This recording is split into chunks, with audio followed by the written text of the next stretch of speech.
what they're doing to Trump now is kind of proving that if you somehow snuck behind the velvet ropes of Studio 54 DC version, they will get you. You will pay.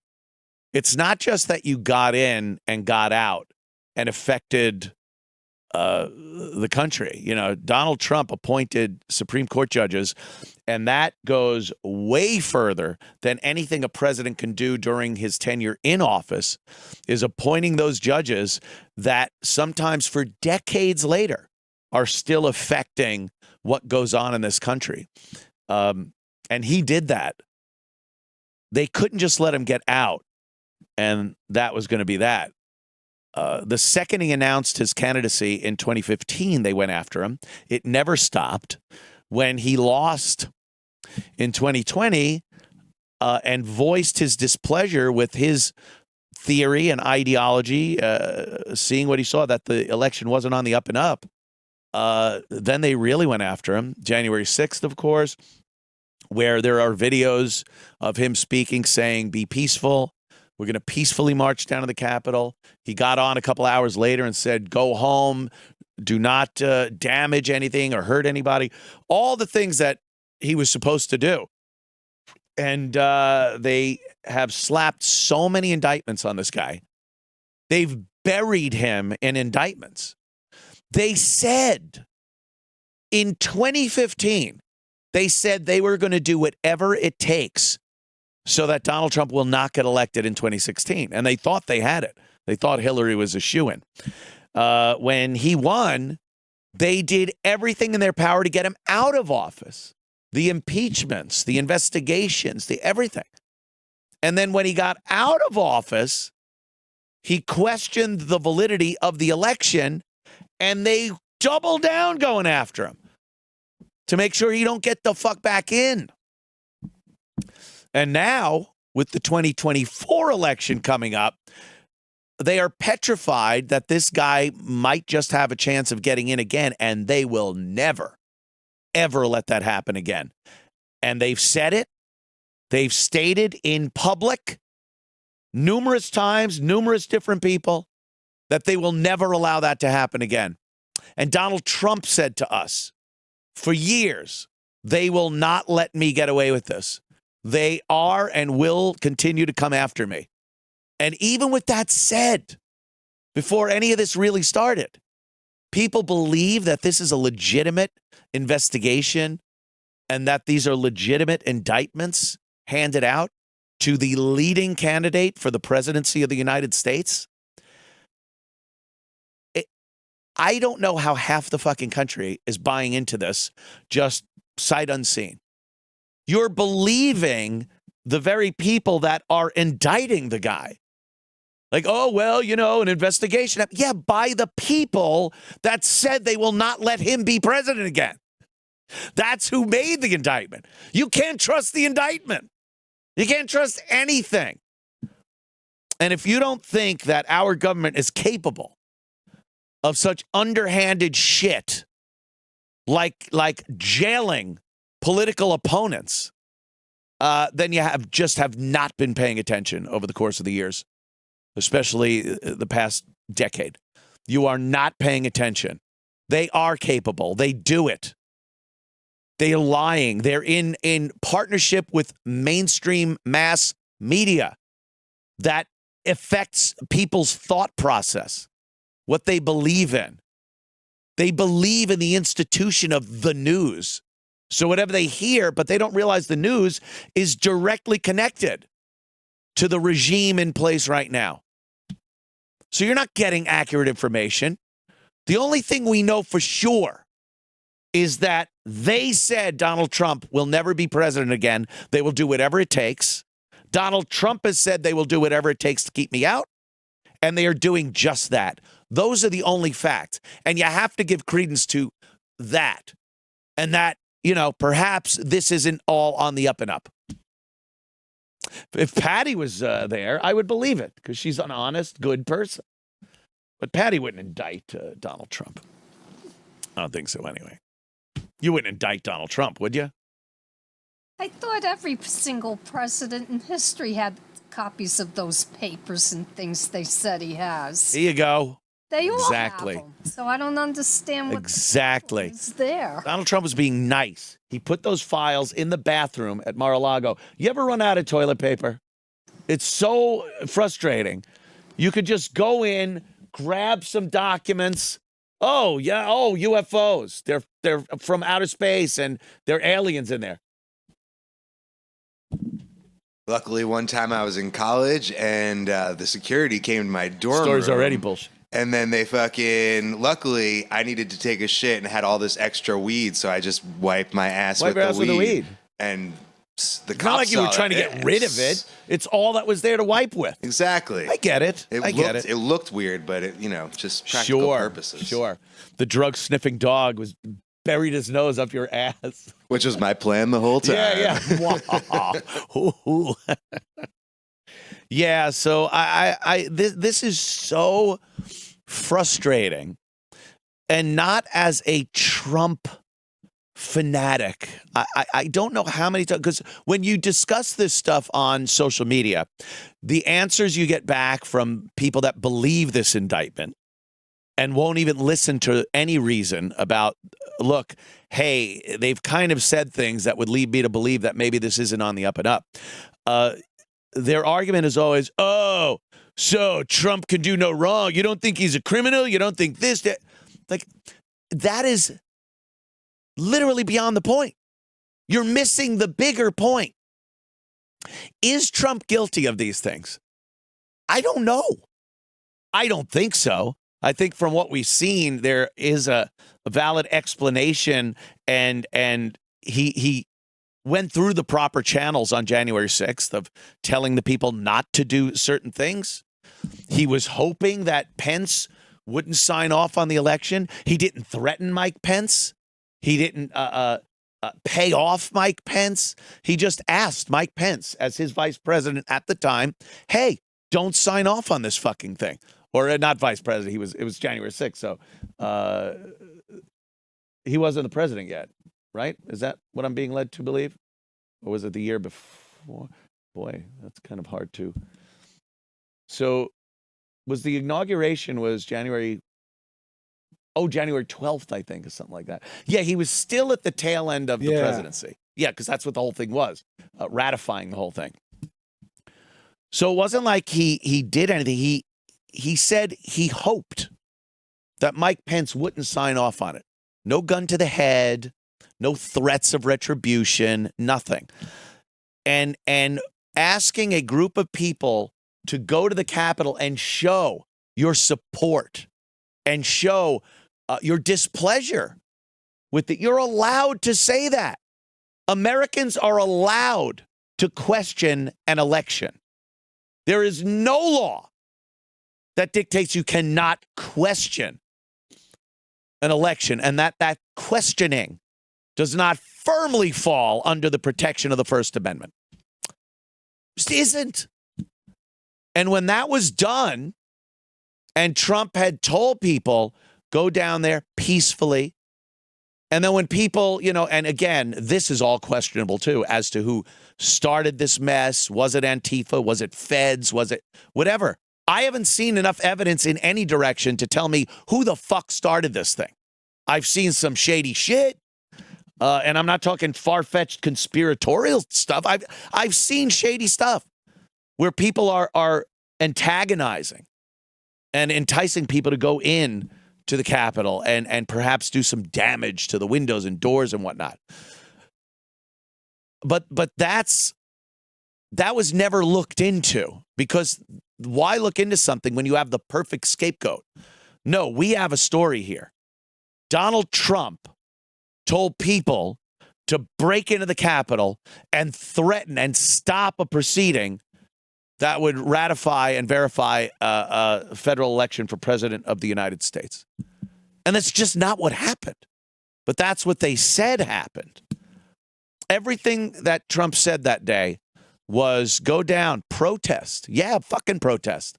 Voice your opinion. Show in numbers the support that you're giving to the democracy, the democratic process of this country. And that's been recorded. You could see that. You could listen to what people say and lie about, or you could watch it with your own eyes and listen with your own ears and hear what happened. But they don't want you to do that. They want to squash any ability of the general public to actually find out what happened. They need you to follow their agenda and what they say happened. Because the truth, obviously, is the truth. So then we get past that whole thing. And now, since Biden has been in there and Trump is now running for office again, they have just piled shit on top of this guy. And again, I defy you. First of all, another thing, the election itself, the fact that Trump questioned the election, said it was bullshit. We saw stuff, again, suspicious boxes and a vote count that shot up overnight. Not even in a graphic line, a gradient. It just went bam, straight line, straight up. That's questionable. That's something that needed to be looked at. Why did that happen? And did the journalists ask why? Did any of the process that is supposed to investigate any voting discrepancies, did they actually look into it? Because we've heard over the years, oh, that was debunked. Here's another lie. Nothing was ever debunked. They never looked into it. Whenever something was brought to a judge to investigate the 2020 election, it was thrown out before they ever investigated it. The judges were saying, no, we won't even look at it. There's no validity to this whatsoever, so we're not going to even investigate it. That's not debunking it. That's turning your head and not looking into it. So whenever people go, and then his lie about the 2020 election being rigged, how is it a lie if it was never looked into? They turned their head and said, no, we're not even going to look into it. Well, there you go. It's debunked. They said they're not going to look into it. There's no reason to look into it. Well, come on. It's a pretty important fucking thing. And now, especially when it hinges on a man spending his life in prison, yeah, I think it's viable. And this might be the one good thing that comes out of this. In order to try Donald Trump on a lot of these allegations and a lot of the things in the indictment, they do have to open up whether the 2020 election was rigged or not. Now it's part of discovery. You can't accuse Donald Trump of certain crimes that depend on the fact that the election wasn't rigged. So now you have to look into that aspect of it as part of this process. So that'll be interesting, really being able to delve in to the election to see if it was indeed fucked up. Because they never did that, dude. Never fucking did it. Disgusted by this because we're kind of powerless. And the fact everyone said, like, Donald Trump was packing arenas. The passion was there for him. And I think it's still there. But they had this fantasy that if Donald Trump was arrested, that America would go nuts. His supporters would go crazy. There'd be what we saw, riots. There'd be, you'd hold back your tax money. You'd take the day and not do anything. So you see society break down. Nah, I guess not. Didn't happen. Would have been nice. Some support like that. And I'll tell you why I believe it didn't happen. People are scared shit. They're scared shit of anyone doing anything that rubs the establishment and mass media, the power base, the Biden administration, whoever the fuck else is above him in the pyramid, rub them the wrong way. You're going to prison. It's more Stalin than Stalin. More Stalin than Stalin. More Stalin than Stalin. It's more Stalin than Stalin. Jailing, threatening, intimidating political opponents. It's absolutely Soviet-era tactics that we never would have imagined we were going to see here in this country. And we're not only seeing it, this isn't some covert action. This is being dangled in our face. They're doing victory laps. Joe Biden took a little drink from his coffee cup on the very day that Donald Trump was indicted on these latest charges and said he likes his coffee dark, like dark Brandon, and it had the dark Brandon devil eyes. He's fucking gloating that he has tied his political opponent up, who's beating him in the polls, and tied him up in a judicial bullshit show. And we're just supposed to watch and go, that's awesome. Like one side or the other, the Democrats look at that and go, yeah, Joe Biden, you get him. Without even thinking that regardless of what side you're on, this is fucked for the country. Really? Huh. Interesting. It's very interesting. You got the coffee cup, Joe Biden? Joe Biden, dark Brandon, Joe Biden coffee. It came out today, I believe. But this is so obviously him because it came out the same day of the indictment. It has nothing to do with anything else. This is a victory lap. This is gloating by a dictator.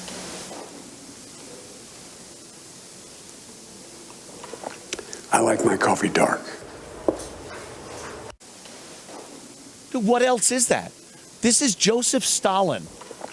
I like my coffee dark. Who has locked up his political opponents, gloating about it and intimidating other people. That's an intimidation factor.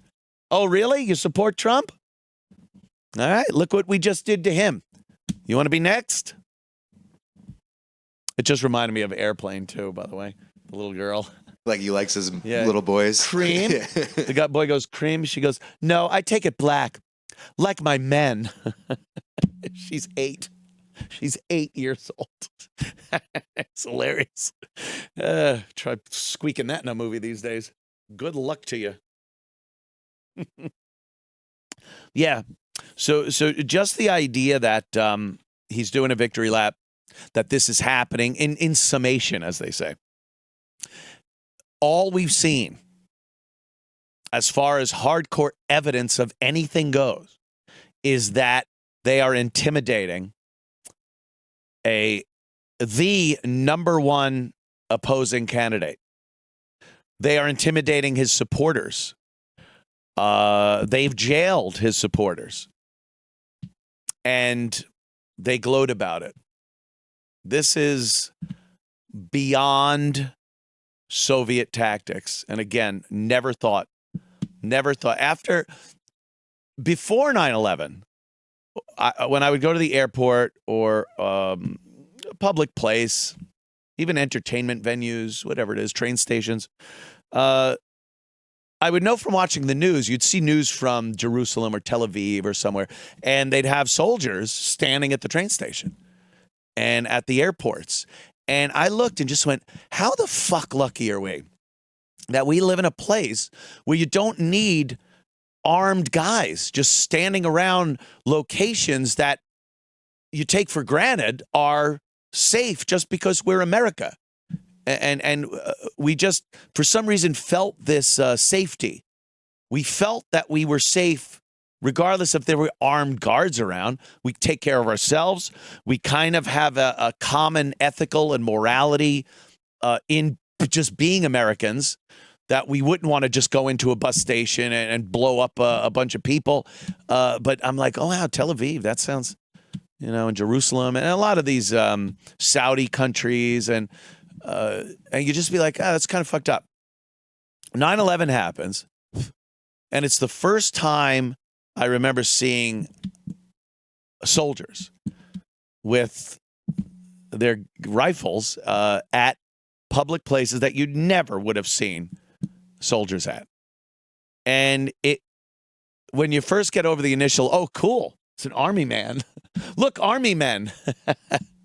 As a dude, you're just kind of like, oh, cool, a gun and army man.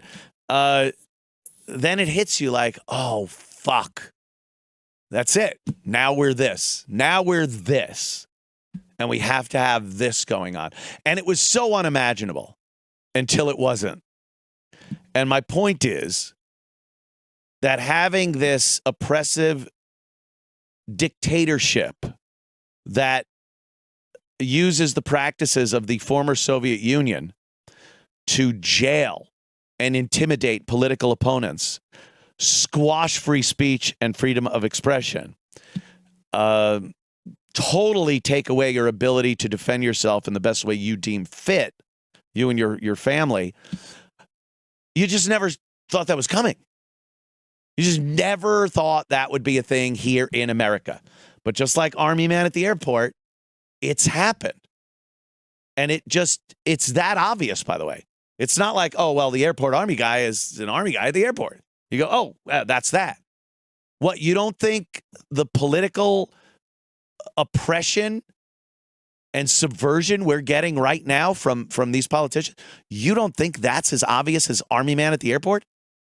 You haven't seen and heard enough to absolutely be sure that these motherfuckers have their boot on your neck and are not allowing you to voice your opinions, not allowing you to choose a leader that you want to vote for?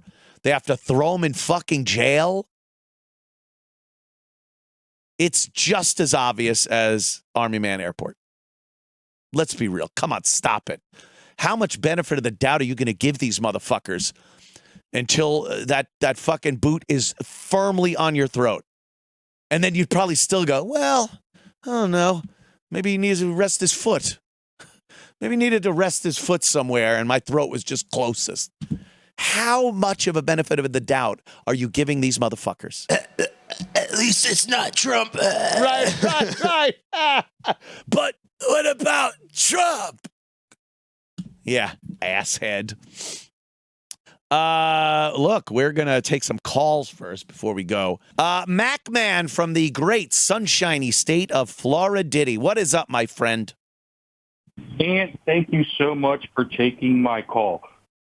You are George certainly welcome. Orwell and Herman Goering are rolling in their graves and laughing at us. Goering's having a bit of a time. Not only was he a fat man, he did eat poison. So I like it. Okay, you're right.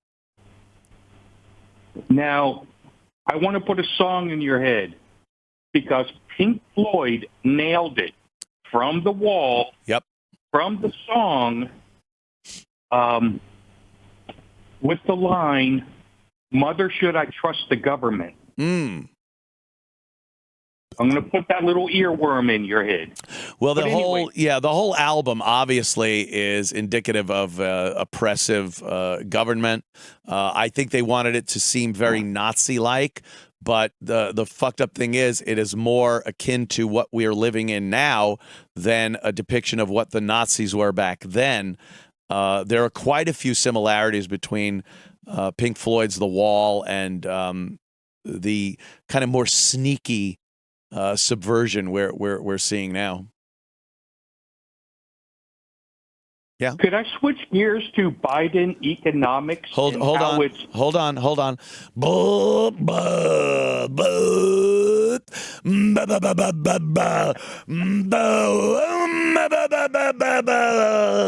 Okay. Thank you, brother man. Yeah. Switch gears. Can I switch gears to Biden economics and how it is directly affecting the average Joe, specifically here in Florida? I moved to Florida 3 years ago, just before the pandemic got batshit crazy. Good man. From Maryland. Oh. Yeah, from Maryland. Yeah, I don't shovel snow or scrape ice anymore. No, thank you. Gotta love it. Car insurance. The past 3 years, car insurance in the state of Maryland has gone up 350%. Jesus Christ. I don't even know how that works. 100% is all of it. Yes, So you don't, home insurance. but you're not Yeah, paying go ahead. that anymore, which is great, right? That's funny. Yes. But when you call and bitch at your insurance company about the rate increase, the only excuse they give you is the cost of doing business in Florida. Wait. Why are you getting insurance in Maryland for a car in Florida? No. It's insurance. It's all insurance in Florida now. I moved from Florida. I am now living in, or moved from Maryland, living in Florida now. So I have Florida car insurance. Yeah. So you're talking about Maryland car insurance or Florida car insurance that went up? Florida car insurance. You said Maryland, increased. dude. I got the booth. I They're apologize. vouching for me. I don't know where you are. I need a fucking like a conspiracy yarn with fucking thumbtacks on a map. Yeah, this is Florida car insurance has increased since I moved here. Yes. 350% simply by the insurance company saying it's the cost of doing business in Florida. Yeah. Well, fuck you. Here's what I'm going to imagine as to why that might be happening. So many people from so many shit areas have moved down to Florida that the insurance companies go, we need to raise the rates because we're getting assholes from Maryland and New York and New Jersey and all these places where they're lumps of shit, and it's going to be costing us money comping these people for their various accidents and stolen vehicles and whatnot. So we're going to raise the rates. Very well, maybe. Maybe. But if you argue that point with your insurance company, they I can only imagine they're shrugging their shoulders going, it is what it is. You know what, dude? Oh, I know. Well, everyone's in for their little taste of everyone else's cash, except Patty, of course. Patty, she's the nicest. Patty's awesome. Patty Insurance Company, that's what I use. What? Well, all right, your premiums are nothing. Just try not to get into an accident. Drive nice. Okay, Patty Insurance. Home insurance this year alone went up 110%. You are Mr. Statistics with insurance. You must crack them up at parties. I am a financial data analyst. I track this crap until I get an ice cream headache. People are hanging out at a party drinking, and they're talking about tits and ass and stuff. And then fucking Mac Man walks up, and he's like, hey, dude, 110% insurance. And everyone just skulks away to other sides of the room to restart the fun conversation. Don't get near that guy. He just talks insurance stats. Fucking douchebag. I'm kidding, Mac, man. I do appreciate and I do understand what you're saying. It's, everything's a bit fucked right now. So what are you going to do? Now, this one's the kicker. Oh, there's more. I just got a letter from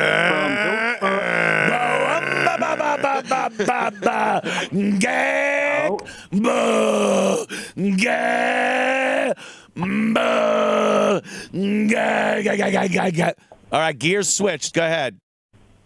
I just got a letter from Hillsborough County. I live in just outside Tampon Bay.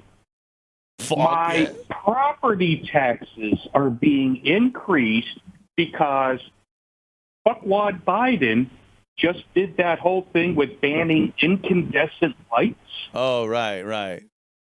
So the letter is saying your property tax is being increased because now we have to replace all of the light bulbs in the street light. Well, the story's bullshit unless you could give me a percentage of how much your property taxes went up.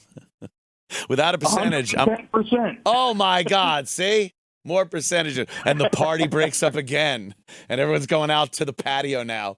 Oh, just fucking! It's kind of cold out, but I can't take this fucking guy and his insurance premiums percentage conversation.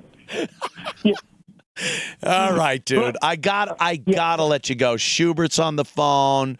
I gotta tell people about the great Noble Gold Investments. But MacMan, I do appreciate your call. I do understand what you're saying, and we're fucked as Americans over here. So good luck. At least you're in a pretty righteous state, financially anyway, and politically with DeSantis. But good luck there, my friend. Rah. Rah. There he goes.